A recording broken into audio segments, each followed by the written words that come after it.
In the event of war, Commonwealth of Australia prepared to place vessels of Australian Navy under control of British Admiralty when desired. Further prepared to dispatch expeditionary force, 20,000 men, of any suggested composition to any destination desired by Home Government. This message was sent by Australia to the British government the same day Britain declared war on Germany. On August 4, 1914, Australia, a mere 13 years since Federation, found itself at war. This war, the war to end all wars, would catapult Australia onto the world stage. It would be the war that maimed men in unimaginable ways. It saw countries rise and fall under the pressure of invading forces and military technology. Globally, the First World War would take 15 to 19 million souls, of which 11 million were military. In this episode, we will explore the First World War through the unforgettable experiences of Australian military nurses and doctors. Welcome to Looking Back, Episode 1, The Trials of Australian Women at War.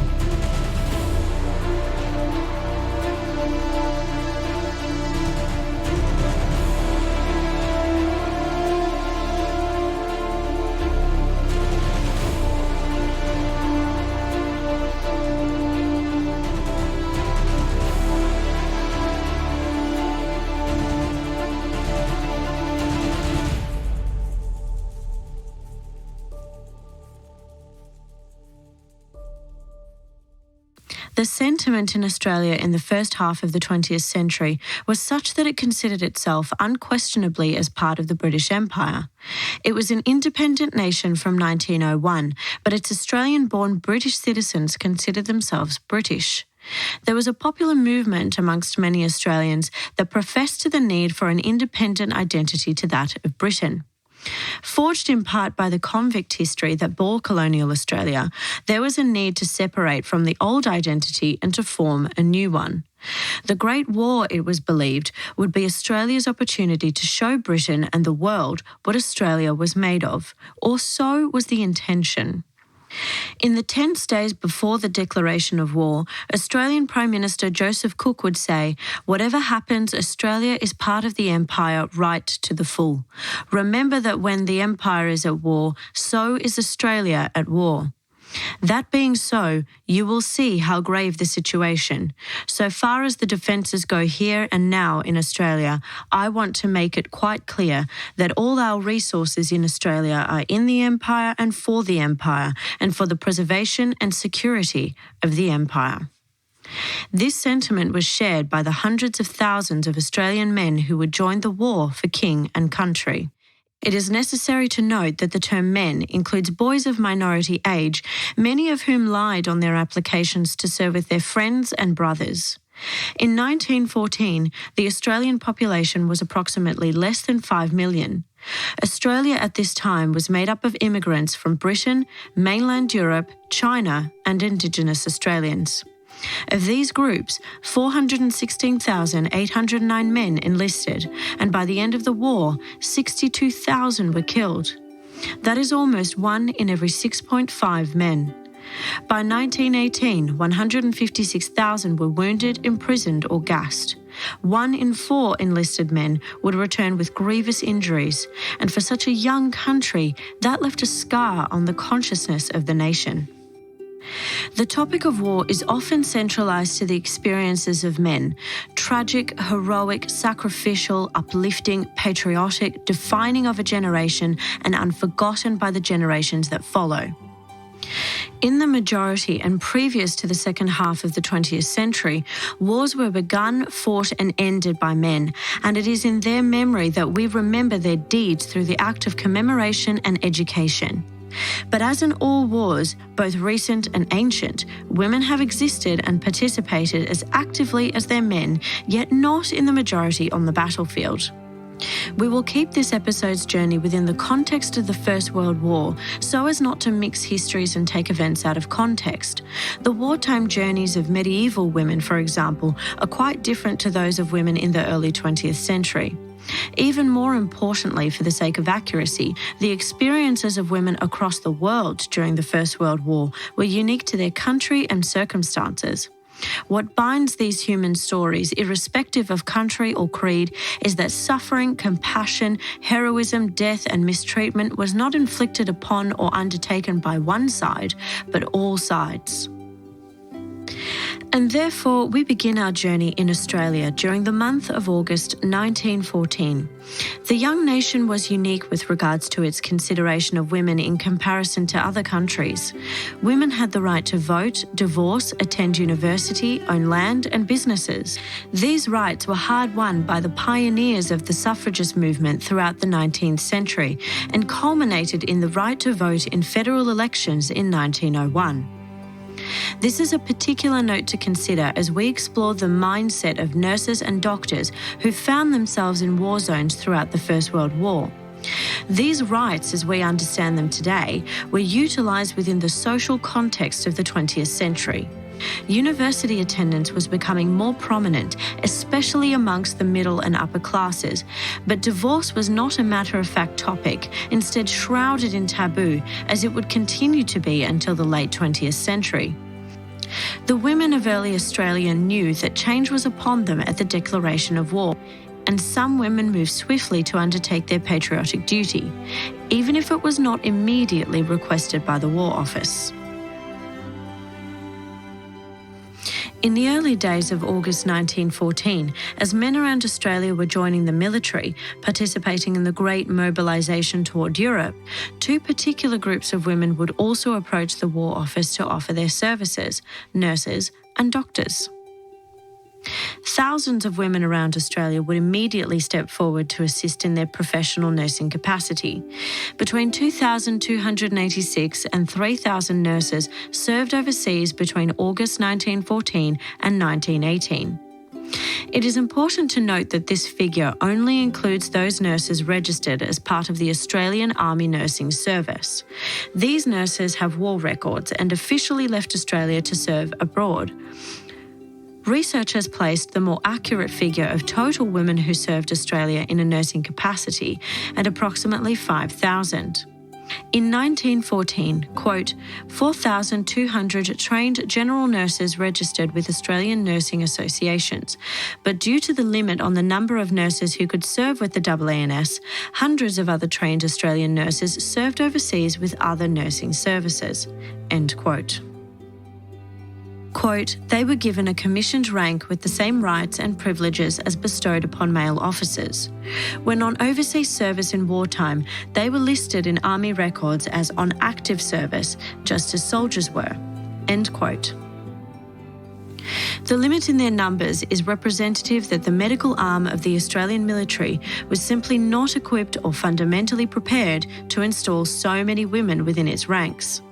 The urgency for such an action, taking on the complete number of nurses who volunteered for service, was not felt as the promise of the government was that their citizens would be back by Christmas. They did not foresee the bloodbath that was to come, and in so believed that a cap on the number of nurses within the ranks was acceptable. In the majority, those nurses who did not serve with the AANS served with the Queen Alexandra's Imperial Military Nursing Service, or the Red Cross. They were undeterred by rejection and simply sought other means by which to be part of the war. There were reservations about the propriety and safety of women involved in the war effort. Commonly, it was noted, war is not a place for women, but almost as common were notes on the effect women would have on the discipline of men. It was quoted of the principal medical officer in the Commonwealth Forces, most women are a nuisance on the battlefield, even in the limited capacity of nurses. End quote. The official uniform of the Australian Army Nursing Service was a long grey cotton dress, a white veil and apron, and a red flannel cape. This uniform was not supplied by the government, but the pattern was given to the nurses who could then make the garments themselves or have them constructed by a seamstress. This, like many aspects of the nurses' service in war, was self-funded. For their service, the nurses of the AANS were paid an estimated 10 shillings and sixpence a day, and matrons were paid 12 shillings and sixpence a day. Quote, we were not provided with anything, bought our own uniform, given no money to pay for it. We have never been repaid the cost of our uniforms. End quote. Officially, nurses within the AANS were expected to be unmarried or widowed and ideally childless. Many married women wished to join the AANS, but their married status prevented them from doing so. This had a great effect on the number of women that joined. As the war continued, a number of nurses married in secret, and where it was discovered, they were forced to resign their position or never promoted. Occasionally, when marriages were discovered, some continued their service, but this is highly likely to be due to the desperate need for staff at the height of the war, which outweighed the military's opposition to married nurses. The first nurses to set sail in August 1914 were veteran matrons of the Boer War and on reserve. In the weeks that followed, more nurses immediately set sail on troop ships carrying soldiers of the Australian Imperial Force from October 1914. There were strict requirements of the nurses to be eligible. They were required to be aged between 25 and 40, unmarried and qualified in the field of nursing. Many of these rules stem from Florence Nightingale, from whom all nurses took their rules on professionalism and presentation. The Nightingale system was implemented in Australia throughout the colonies, and when formal nursing programs were developed, they took their instruction from the Nightingale system. Matron Grace Wilson ordered their baggage consist of, quote, one regulation cabin trunk, one large holdall, a hat bag, and one large suitcase, and in addition a small suitcase that can be carried in the hand, which is considered quite enough under active service conditions, end quote. They were also required to take their own bedding, a camp stool, pillow and rug, a lamp and the oil for the lamp, amongst other things. We can infer from this extensive list of belongings that nurses were expected to be in one place for an extended period of time. The reality would become the opposite, and those belongings would become quite the hindrance when moving swiftly between locations. Furthermore, the extensive amount of baggage is evidence that the medical arm of the military was unequipped for the presence of women amongst them, and women had to organise and furnish themselves if they were to be remotely comfortable. There were 129 registered Australian female doctors in 1914, most of whom had attained their medical degrees in Britain. At the outbreak of war, when they approached the Royal Army Medical Corps offering their immediate assistance, they were soundly rejected. It would be simplistic to read these rejections as a simple dismissal of their abilities as medical practitioners, though it would not be realistic to dismiss the possibility that such a thought occurred in the mind of more than one military official. But it is possible that alongside the shock at the notion of women doctors serving in a war zone, there was simply no structure in place within which they could function inside the military. The position of nurses within the military structure was, one can imagine, quite enough to be getting on with, without the addition of yet more women, this time doctors.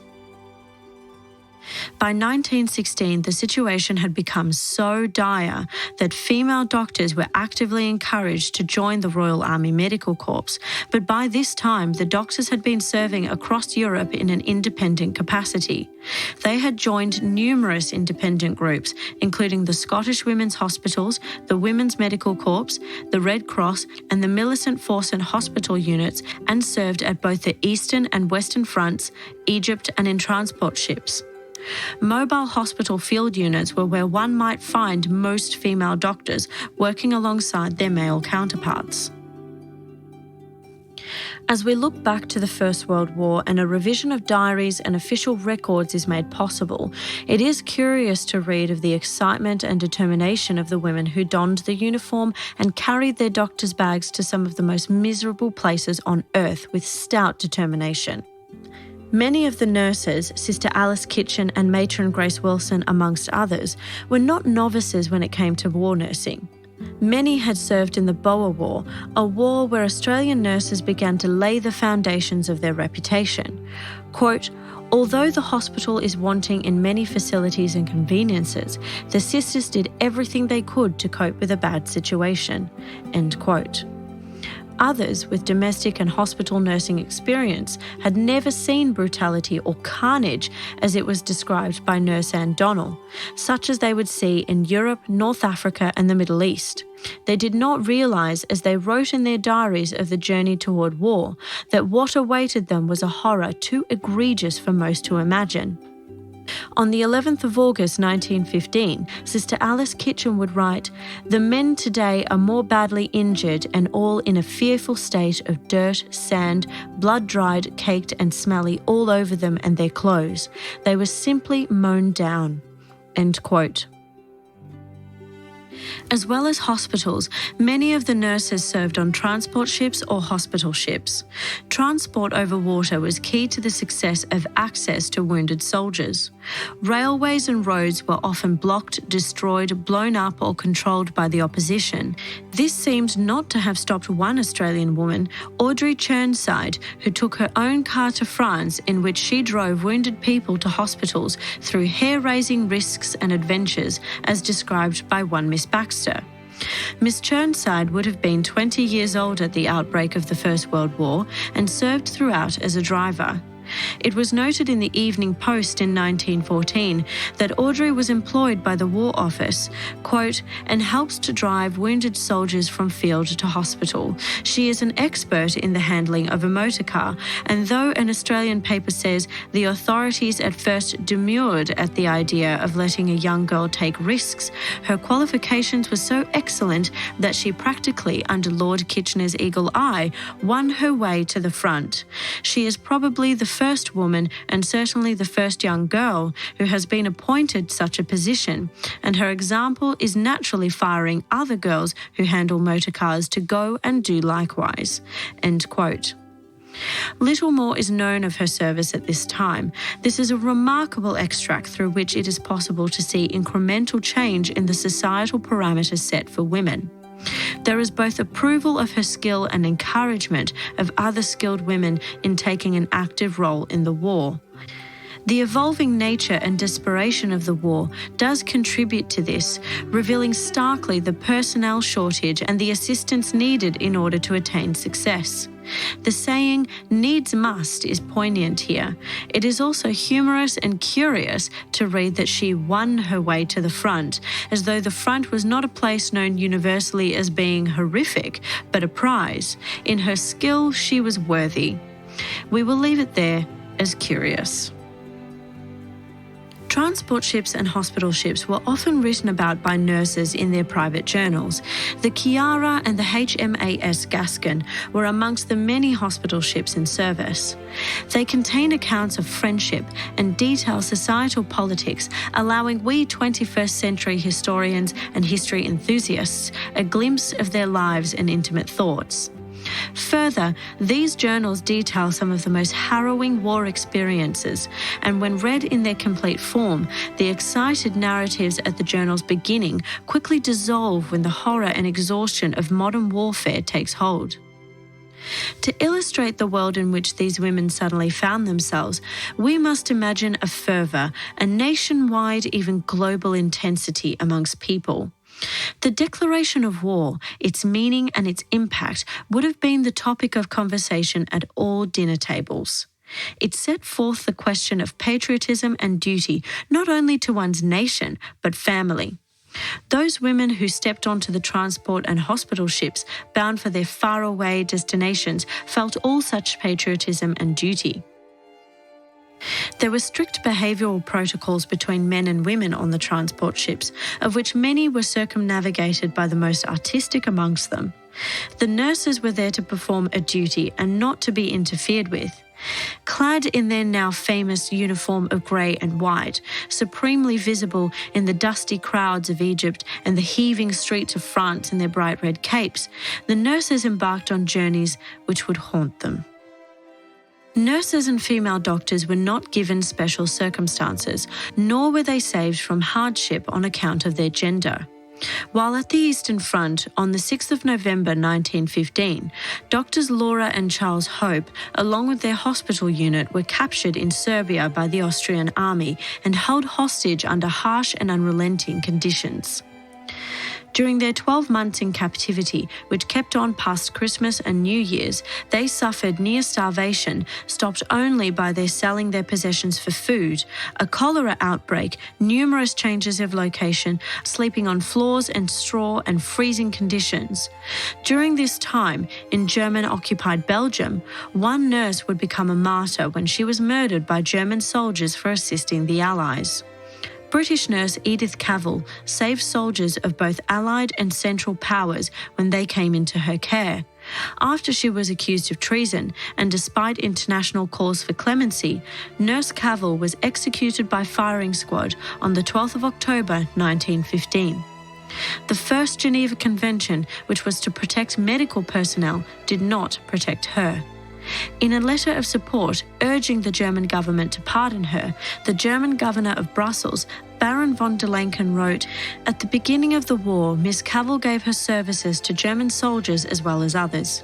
Failing other reasons, her humanitarian career is of a nature to inspire pity for her and in advance secure her pardon." End quote. Following her death, Nurse Cavell was used as a rallying figure within Allied propaganda. She was also universally honoured and remembered as an aspirational woman amongst nurses.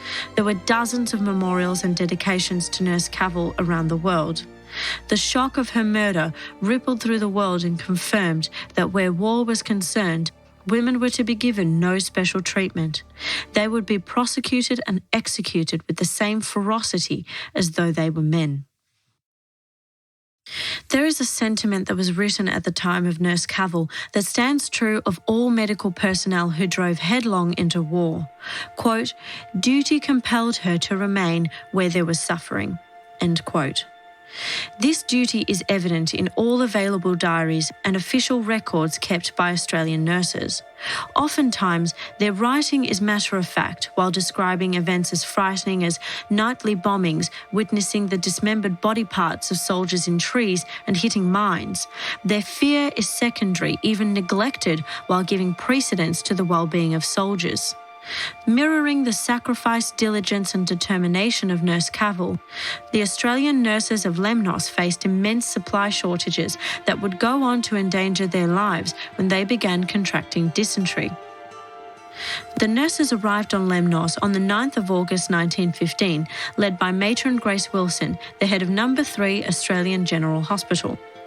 This was at the height of the Gallipoli campaign, during which time the Australian Army lost 8,141 men, and a further 17,970 obtained serious injuries.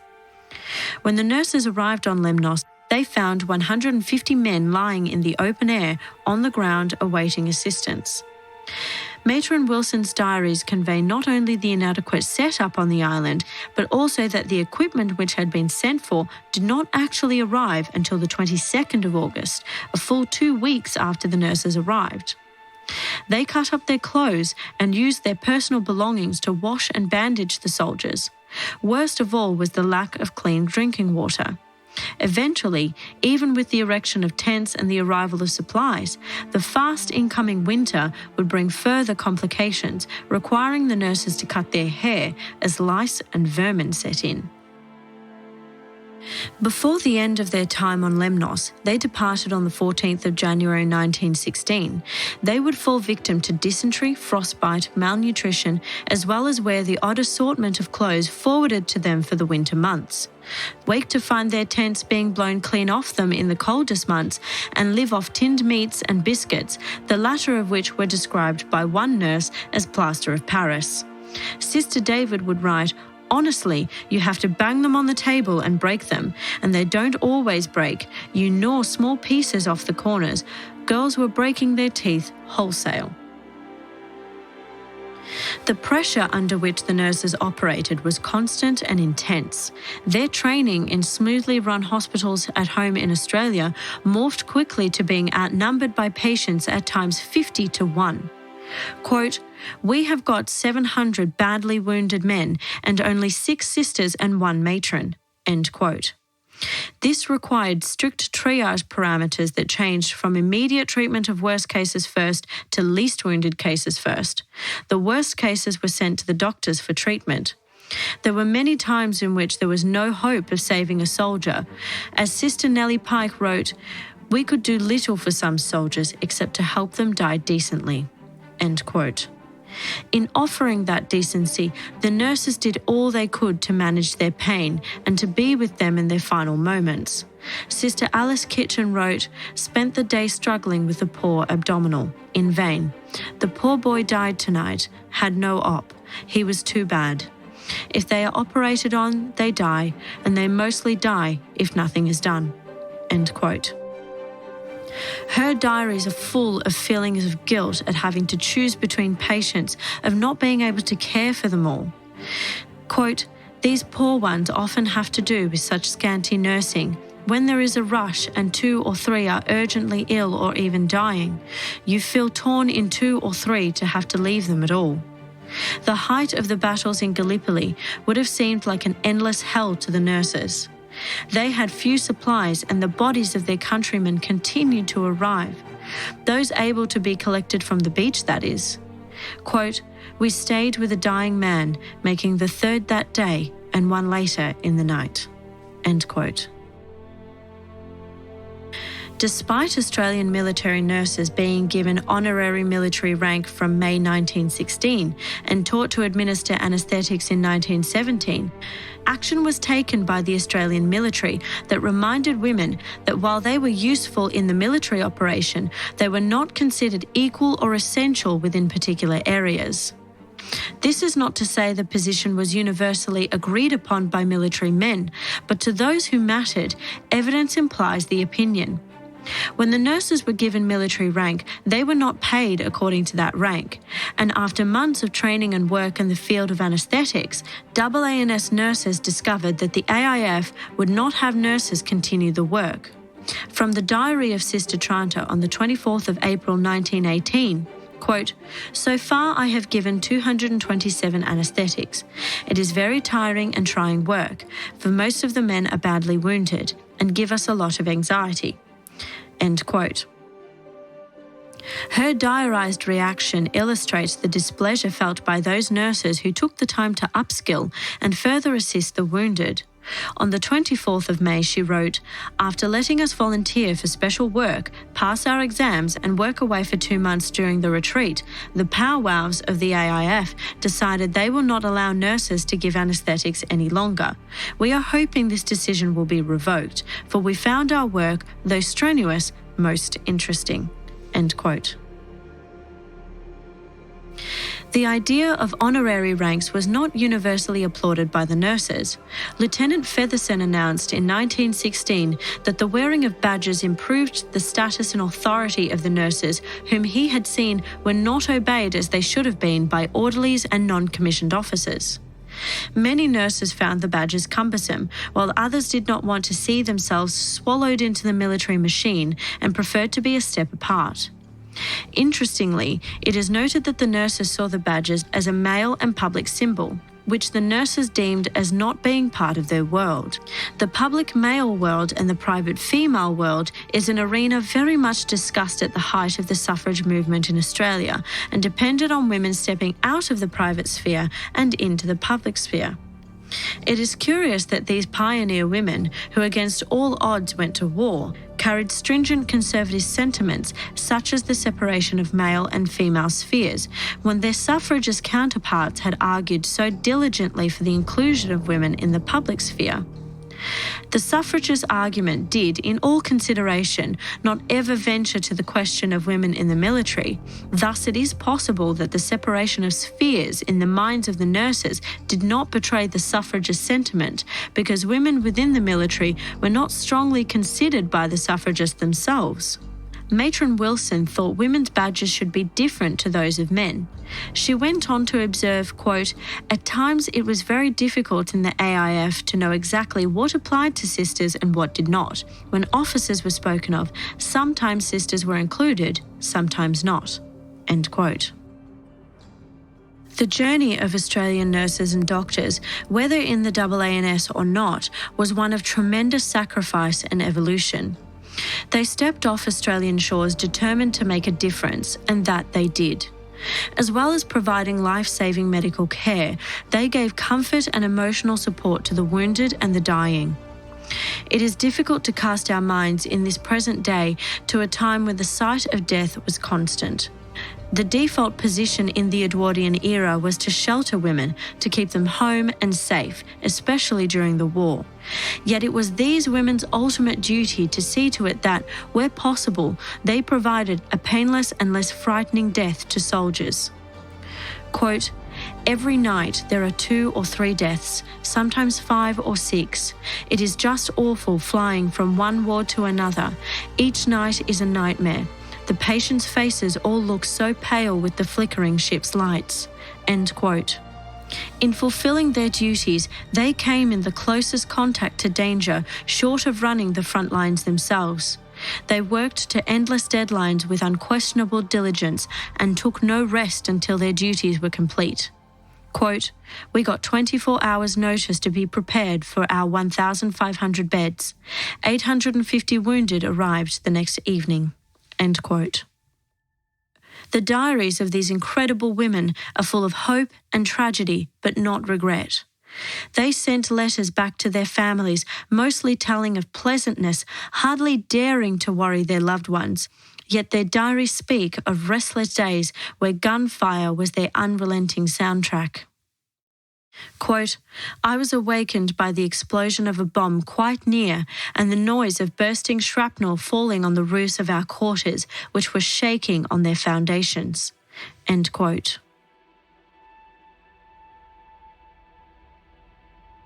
They began their war journey in 1914 as the bringers of comfort and medicine, to clean and tidy the wounded, to support the resident doctors and feed the patients. But by 1918, their role had evolved to every possible duty, including project management and healing wounds. The war led them to circumstances where protocol simply would not do, and they had no choice but to act as situations required. They triaged, administered medicine, healed wounds and illnesses. They withstood scorching heat and freezing temperatures, shelling, bombs and gunfire. Some succumbed to illness and wounds. Others treated their patients while ill themselves until their bodies demanded rest. Australian nurses, despite being honorary officers, were not awarded military crosses for their bravery, but awarded military medals as the rank of privates and non-commissioned officers required. This is further evidence of their confusing and ill-fitting position within the military. Their work did not cease with the end of the war. Far from it. The menace that would crawl the world began to grip soldiers first. Through them, the Spanish flu would spread to the 4 corners of the earth, resulting in approximately 50 million deaths. One nurse would write, quote, "I was alone in a ward of 22 beds, all pneumonias, mostly bad, and had about 3 deaths in every 24 hours. I was there 3 weeks without relief for 1 hour. The depression which settled on one, watching these men die in spite of all you did for them, was awful." End quote. As the nurses and doctors gradually returned home and the end of the war allowed them to slow their pace somewhat, the toll of the endless stress was visible. The following figures are only relevant to those who served in the AANS. Nurses and doctors who served with other groups certainly would reflect similar numbers. 21 members of the AANS died of illness while on active service, half of which were to pneumonia. 19.11% of the nurses were deemed medically unfit upon return. The return to normal life was also a strain on the nurses who, after years of constant work and stress, found it difficult to adapt to the lives they left behind. Many did not apply for disability or war pensions, despite their being eligible. In the long term, their bodies and minds were exhausted. Simple rest would not help. We will end our journey here. It is our hope in this inaugural episode of Looking Back that the experiences of these incredibly brave women have reached through time and come to life. Our final words come from the martyred nurse Edith Cavell. This sentiment was shared by all nurses, both of Allied and Central powers. Though we have lightly explored the journeys of Australian nurses, these experiences were felt by the nurses of each country. And so, finally, as expressed by Nurse Cavill, I cannot stop where there are lives to be saved. Until next time, this has been Looking Back. I am Natasha Quaresma. Thank you for listening.